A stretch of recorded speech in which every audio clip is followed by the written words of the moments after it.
Business confidence has dropped by 2 points to 31 in the fourth quarter. This is according to the RMB Business Confidence Index. Sour sentiment towards new vehicle dealers was cited to be responsible for this dip, as it recorded a 24-point plunge.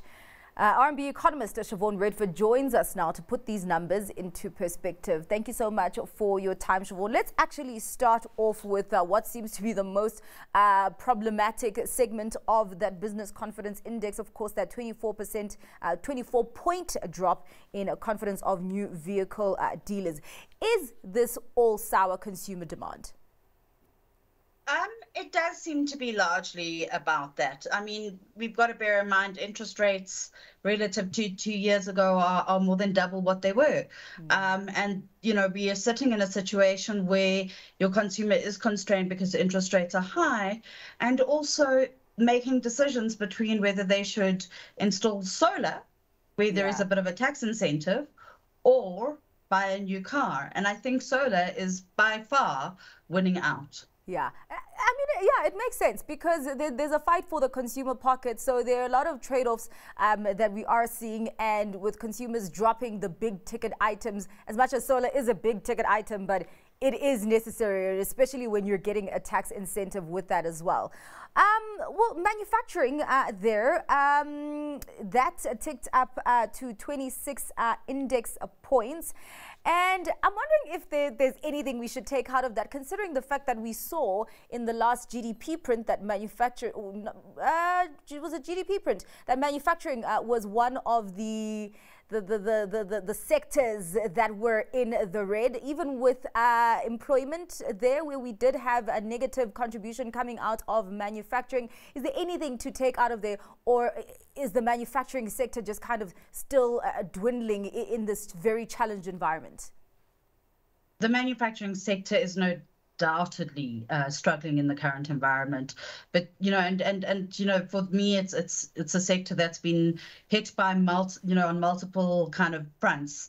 You know, it's the load shedding, but it's also about getting your inputs, which are being, you know, only slowly processed through ports when they manage to get there.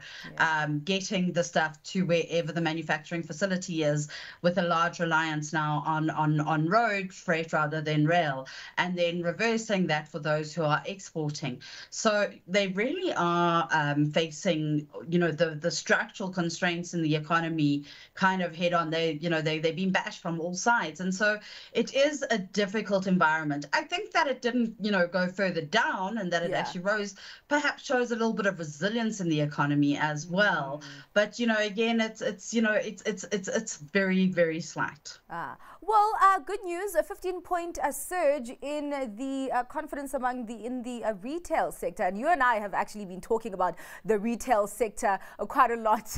Could this be spelling better days for that retail sector?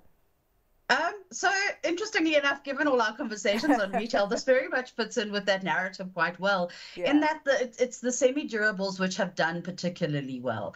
And, you know, that's your clothing and footwear. You know, and when you look at it, the inflation for clothing and footwear has remained, you know, quite low.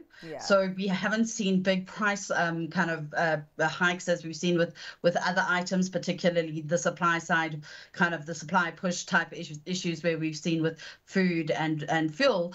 But and so I think that the factors leading to this is people, you know, who are struggling to be able to spend money on nice things like a new car, perhaps, or, you know, things where you need to take on credit because of high interest rates, perhaps are managing to find a little bit of extra cash, you know, for clothing.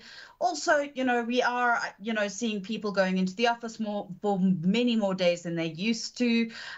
You know, we're almost at, you know, the full week.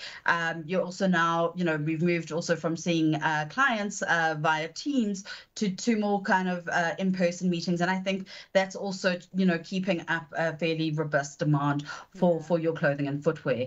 You know, when you look at the rest of the retail sector, it's still remains, fairly subdued. Your perishable goods continue to not see particularly strong demand. And, it's not because people have a lot of money and are going out to restaurants. Yeah. It's because load shedding is preventing, is preventing them from buying too much because of waste. Yeah. And they're, having to spend more money on, say, takeaways because of load shedding. So it's not necessarily that sector's doing well. And then on the durable side, your furniture sales remain quite subdued. Your DIY remains quite subdued.